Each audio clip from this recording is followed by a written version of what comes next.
नमस्कार।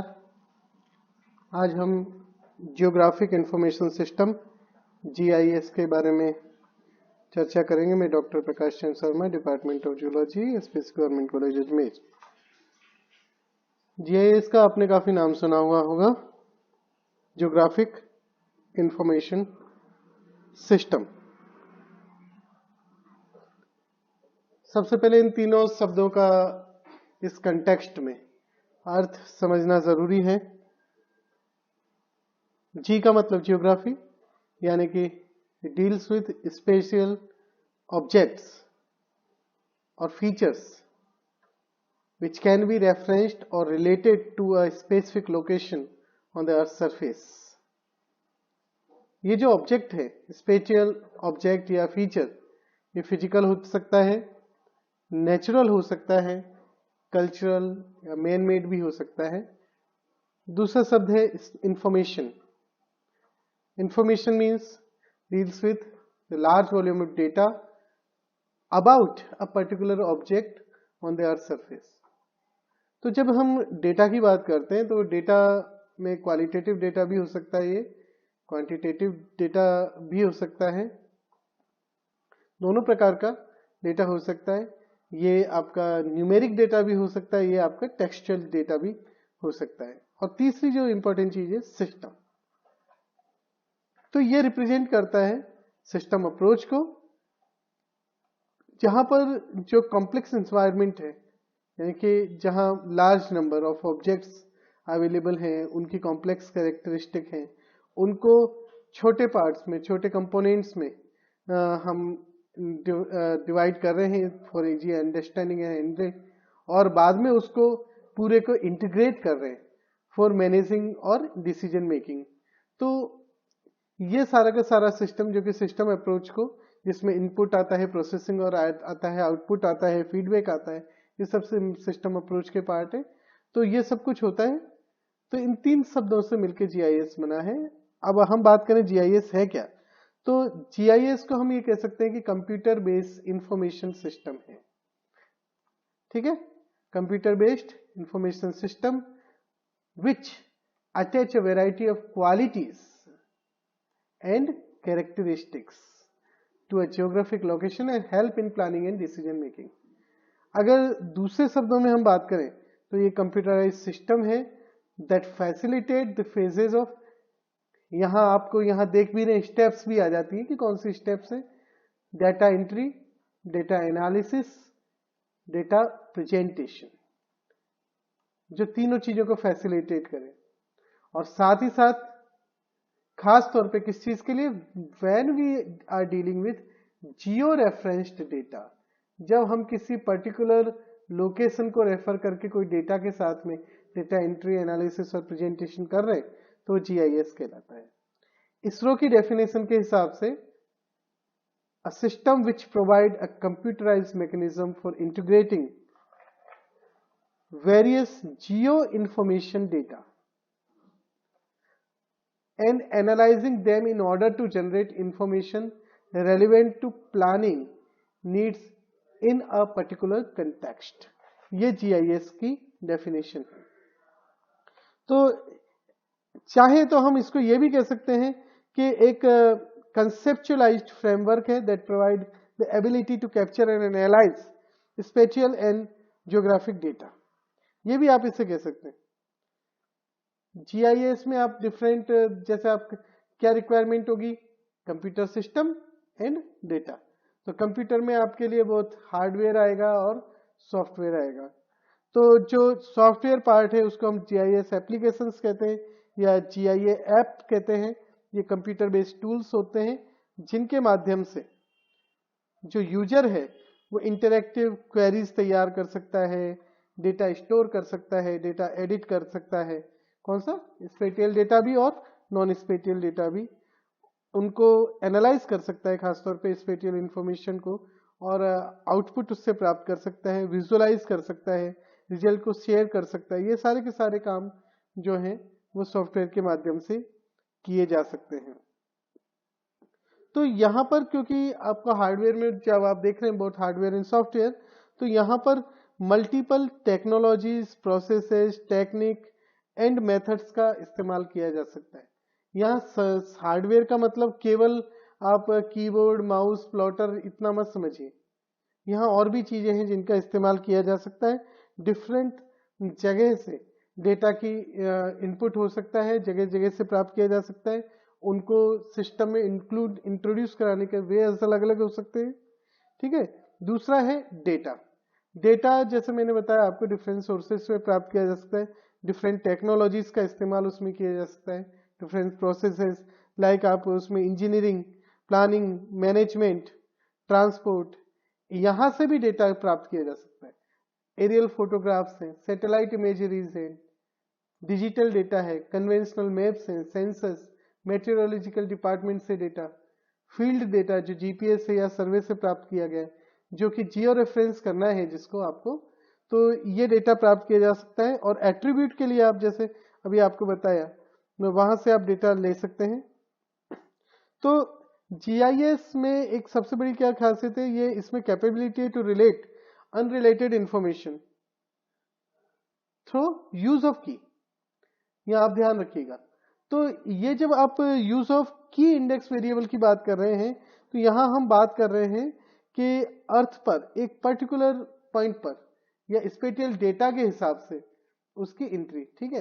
तो स्पेटियल जो डेटा है वो क्या डिसाइड बताता है, लोकेशन को, जैसे कि हम बार बार बात कर रहे हैं ना। तो लोकेशन को आप तीन तरीके से व्यक्त कर सकते हैं। पहला आप पॉइंट के रूप में व्यक्त कर सकते हैं, दूसरा आप लाइन के रूप में, तीसरा आप एरिया के रूप में। जैसे आपने वर्ल्ड का मैप देखा, वर्ल्ड के मैप में हर सिटी एक डॉट के रूप में। तो क्योंकि आप पूरे वर्ल्ड में देख रहे हैं, तो आपको यहाँ एक डॉट जो एक सिटी को रिप्रेजेंट कर रही है, आप इससे सिटी के बारे में क्या जानकारी ले सकते हैं, केवल वो कहां पर स्थित है और वर्ल्ड में कितनी है, ये डेटा आप प्राप्त कर सकते हैं। इसी तरह से जब आप उसको जूम करके आते हैं और अल्टीमेटली आप आ जाते हैं मान लीजिए राजस्थान पर और अजमेर को देखेंगे, तो हो सकता है उस मैप में अजमेर एक एरिया मार्क किया हुआ हो, सिटी या डिस्ट्रिक्ट एक एरिया के रूप में मार्क किया होगा। एरिया का मतलब जहाँ कनेक्टेड लाइन्स है उससे, जो एक पॉलीगोनल कनेक्टेड लाइन्स है वो उसका जो है एरिया कहलाता है। तो यहाँ एरिया से आप उसके वॉल्यूम के बारे में भी कुछ जानकारी ले सकते हैं। तो ये डिफरेंट जो आप स्टेप्स हैं उसके ऊपर उस डेटा का। अब तीसरी चीज आती है एट्रीब्यूट। सेकेंड जो चीज है इसमें एट्रीब्यूट। एट्रीब्यूट जो स्पेसिफाई करता है किसी पर्टिकुलर लोकेशन के कैरेक्टरिस्टिक को, उसके डिस्क्रिप्शन को, उसके मेजरमेंट को या क्लासिफिकेशन को। फॉर एग्जाम्पल अगर आप वहां पर एक एट्रीब्यूट ऐड करते हैं, मान लीजिए पॉपुलेशन कितनी है, तो जैसे ही आप उस पॉइंट पर अजमेर पर जैसे कि आप उसमें क्लिक करते हैं, वहां डेटा एंटर करते हैं, तो वो डेटा जो इंटर किया गया है वो एट्रीब्यूट है। जब भी आप उस पे पॉइंट को देखेंगे तो वहां पर वो आपको एट्रीब्यूट मिलेगा। तो ये एट्रीब्यूट जो है क्वालिटेटिव भी हो सकता है और क्वांटिटेटिव भी हो सकता है। तो यहां पर आप लोकेशन के हिसाब से वो पर्टिकुलर कैरेक्टरिस्टिक उस लोकेशन की उसको स्पेसिफाई कर रहे हैं। तो यहाँ जितने भी अर्थ बेस हैं, स्पेशियल या टेम्पोरल या लोकेशन बेस या एक्सटेंट रेफरेंसेज हैं, उनको आप अनरिलेटेड, जो पहले से अनरिलेटेड चीजें थी उनके साथ में रिलेट कर सकते हैं। तो जो मॉडर्न जीआईएस टेक्नोलॉजीज है उसमें आप डिजिटल इंफॉर्मेशन का इस्तेमाल कर सकते हैं, करते हैं। और सबसे जो इम्पोर्टेंट आप इसमें हार्डवेयर देखते हैं या सबसे इम्पोर्टेंट जो टूल देखते हैं वो है डिजिटाइजर। ठीक है ना। और डिजिटाइजेशन की प्रोसेस जिसके माध्यम से आप हार्ड कॉपी या सर्वे प्लान जो है उसको आप डिजिटल मीडियम में यूजिंग कैड प्रोग्राम्स और जियो रेफरेंसिंग प्रोसेसेस के जरिए उसे आप इस्तेमाल करते हैं। तो यहाँ पर आप जो डिजिटाइजर है उसकी मदद से जो हार्ड कॉपी है मैप की उसको आप डिजिटल कॉपी में कन्वर्ट करके उसके साथ जियो रेफरेंसिंग आप कर सकते हैं। ठीक है। तो ये चीज आप याद रखिएगा। साथ ही साथ इसमें ऑर्थो रेक्टिफाइड इमेजरीज जो सैटेलाइट से एयरक्राफ्ट से प्राप्त है उनको भी डिजिटाइज करके और जियोग्राफिक डेटा आप एक्सट्रैक्ट उससे कर सकते हैं। और दूसरी चीज जो इसमें आती है डेटा में ही वो है जियो प्रोसेसिंग। जियो प्रोसेसिंग का मतलब है GIS operation used to manipulate spatial data, कि आप डेटा के किस प्रकार से कितने इस्तेमाल कर रहे हैं।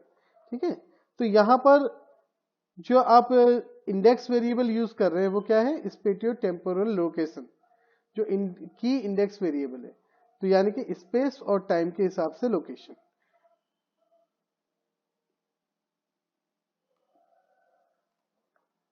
तो यहाँ 3 तरह की स्टेप्स हैं जैसे कि आपको पता चला है। फर्स्ट इज डाटा एंट्री, जैसा कि उसमें आप स्कैनर का इस्तेमाल कर सकते हैं, डिजिटाइटर का, कीबोर्ड का, माउस आदि का इस्तेमाल कर सकते हैं, और जैसा अभी आपको कहा जियो रेफरेंसिंग या रबर सीटिंग कर सकते हैं। उसके अंदर डेटा आप रास्टर या वेक्टर फॉर्मेट में इसमें इस्तेमाल जो है उससे स्टोर कर सकते हैं। तो यहाँ पर जो आप देख रहे हैं 2 प्रकार के हम बात करें तो इनको हम कहते हैं GIS फाइल फॉर्मेट। तो ये स्टैंडर्ड है for encoding geographic information in computer file. तो ये यहां पर 2 प्रकार के, वन इज कहलाता है रास्टर और दूसरा कहलाता है वेक्टर। तो रास्टर के अंदर हम जो इंटायर स्टडी एरिया है उसको हम डिवाइड करते हैं रेगुलर ग्रिड या स्क्वायर सेल्स के रूप में, जो कि रोज एंड कॉलम के रूप में मौजूद होती हैं। तो रास्टर की सबसे बड़ी खासियत यह है कि यहाँ पर जैसे हम कहते हैं ना जिसको नॉर्मली कि पिक्सल फट रहे है ना, उस तरीके की यहाँ प्रॉब्लम नहीं होती। ये रिड्यूसिबल और इनलार्जेबल ग्रिड्स होती हैं, क्योंकि यहाँ आपने हर एक एंट्री को आपने एक ग्रिड के रूप में दिखा रखा है, तो आप इसको कितना भी इनलार्ज कर सकते हैं और कितना भी आप इसको रिड्यूस कर सकते हैं। तो रास्टर का जो सबसे स्मॉलेस्ट यूनिट है that is called raster graphic pixel. तो ये इमेज में एक ब्लॉक के रूप में है, ठीक है, और ये ब्लॉक जो है, जो इमेज में ये ब्लॉक है, यहां पर आप इसके साथ में डेटा एट्रीब्यूट जो है इसका उसको लगा सकते हैं, एट्रीब्यूट इसका दे सकते हैं। ठीक है, दूसरा जो यहाँ बात है वो ये है कि यहाँ रास्टर डेटा जो है वो रो और कॉलम से बना होता है। ठीक है, जैसा आपको ग्रिड बोला, और प्रत्येक ग्रिड में केवल एक सिंगल वैल्यू होती है। ठीक है, तो यहां फॉर एग्जांपल जैसे कलर है, कोई हम इमेज ले रहे हैं जिसमें कलर्ड इमेज है रास्टर फॉर्मेट में, तो हर पिक्सल में उसकी कलर की वैल्यू मौजूद है कि वहां किस तरीके का कलर है।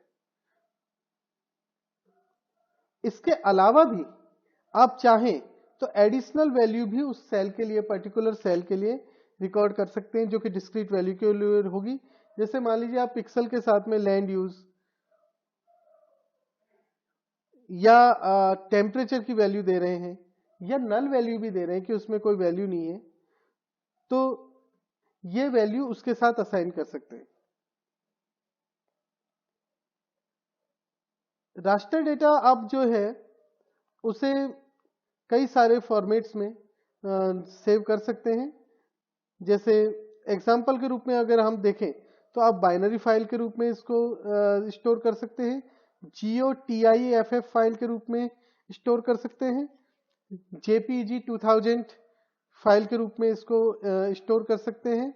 इसके अलावा HDTS के रूप में भी स्टोर कर सकते हैं।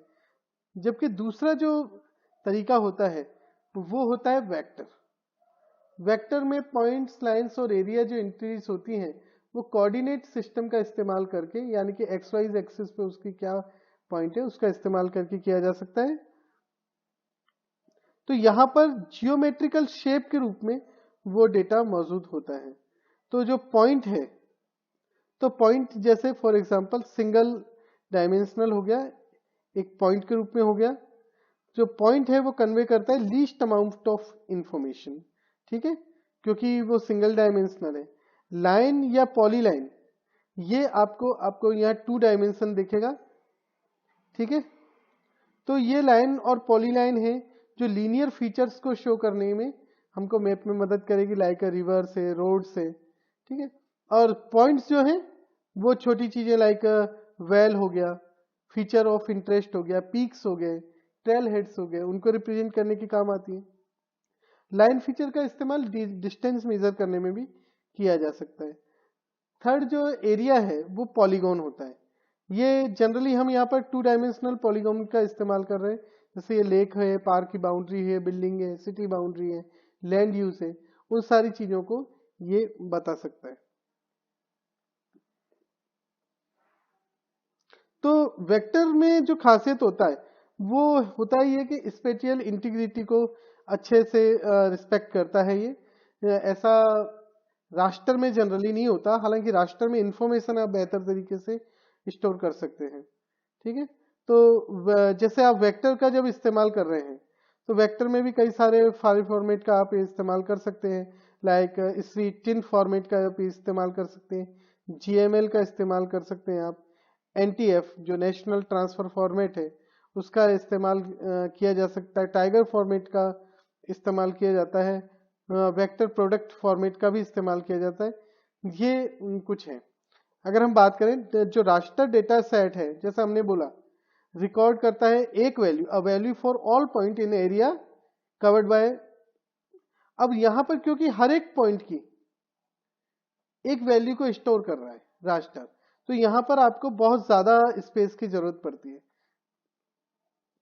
जबकि वेक्टर फॉर्मेट में जैसा आपको कहा कोऑर्डिनेट सिस्टम का इस्तेमाल कर रहा है, तो जहां पर आवश्यक है केवल वहीं पर डेटा स्टोर हो रहा है, उस पॉइंट पे ही हो रहा है, सभी पे नहीं हो रहा।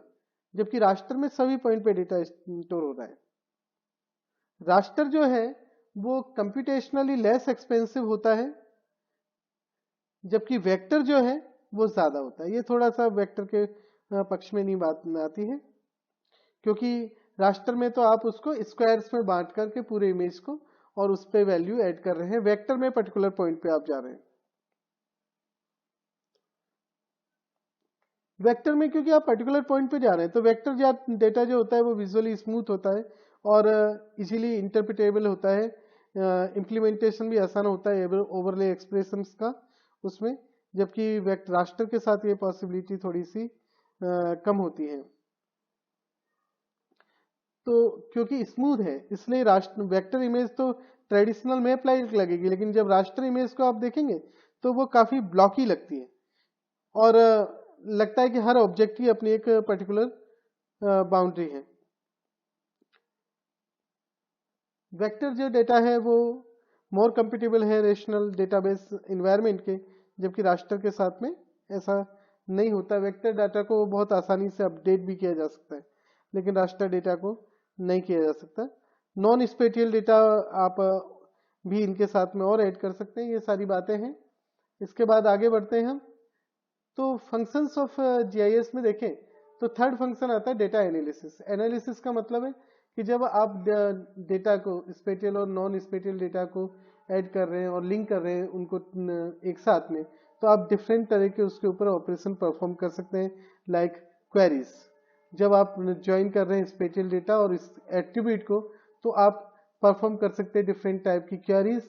जैसे कि फॉर एग्जांपल अगर इंडिया के मैप पे आपने जो लैटिट्यूड अल्टीट्यूड अगर डिफाइन कर रखा है, तो ऐसी स्थिति में आप क्वेरी डाल सकते हैं कि वो कौन कौन सी सिटी हैं जो लेस देन 100 मीटर मीन से लेवल से कम ऊंचाई पे मौजूद है, तो वो आपको उससे इंफॉर्मेशन निकाल के दे देगा। या दूसरी तरह की जैसे प्रॉक्सिमिटी एनालिसिस। प्रॉक्सिमिटी एनालिसिस का मतलब अगर आप फॉर एग्जांपल फॉरेस्ट आप देख रहे हैं, तो फॉरेस्ट के कवर में जहां भी फॉरेस्ट है उसके नजदीक अगर आप डिमार्केट करना चाहते हैं कि ये 10 किलोमीटर का एरिया है जिसको नो हैबिटेशन जोन करना है, तो आप उसमें देख सकते हैं। या फॉर एग्जांपल किसी आप लेक देख रहे हैं तो उसके साथ चारों तरफ अगर आपको फॉरेस्टेशन करना है उसको मार्केट कर डिमार्केट कर सकते हैं। या रिवर के चारों तरफ हैबिटेशन है उनको आइडेंटिफाई कर सकते हैं। फॉर एग्जांपल अगर आप वहां क्वेरी पुट अप करते हैं कि कौन कौन से सिटीज हैं जो लेक के जो वाटर बॉडी के नजदीक है और आप उसमें प्रॉक्सिमिटी डालते हैं कि 10 किलोमीटर, तो वो 10 किलोमीटर के विदिन जो भी हैं उनको आपको दे सकते हैं। नेटवर्क एनालिसिस में आप डिफरेंट लाइंस के एनालिसिस करते हैं, जैसे रोड की लेंथ कितनी है, नेटवर्किंग क्या है, कहाँ कहाँ से वो गुजर रहा है, तरह तरह के उससे आप इंफॉर्मेशन प्राप्त कर सकते हैं। ओवरले ऑपरेशंस का मतलब है जब आप डिफरेंट थीमेटिक मैप्स को, जैसे फॉर एग्जांपल एक थीमेटिक मैप है जहां पे आप किसी लोकेशन का, ठीक है, वहां पर आप उसकी हाइट्स और पीक्स जो है उनको ले रहे हैं, दूसरे पे आपने पॉपुलेशन ले लिया, तीसरे पे आपने वाटर बॉडी ले ली, चौथे पे अन्य इंफ्रास्ट्रक्चर ले लिए, तो आप इन सभी को एक साथ में ओवरले करके प्राप्त कर सकते हैं कि उस पर्टिकुलर लोकेशन पे क्या स्थिति है। और आखिरी चीज आती है मॉडल बिल्डिंग। मॉडल बिल्डिंग का मतलब है कि आपने ये सारा का सारा जो डेटा उसमें डाला है सिस्टम में, उसके हिसाब से आर्टिफिशियल इंटेलिजेंस का इस्तेमाल करते हुए वो डेटा आपको प्रोजेक्ट करके भी बता सकता है कि अगर ये स्थितियां हैं जो आपने पर्टिकुलर एट्रीब्यूट डाले तो क्या होगा। व्हाट इफ एनालिसिस आप मॉडल बिल्डिंग में कर सकते हैं। तो ये हमने जीआईएस की बात की। अगले टर्न पे हम बात करेंगे कि जीआईएस और रिमोट सेंसिंग के इन्वायरमेंटल साइंस में क्या क्या उपयोग है। धन्यवाद।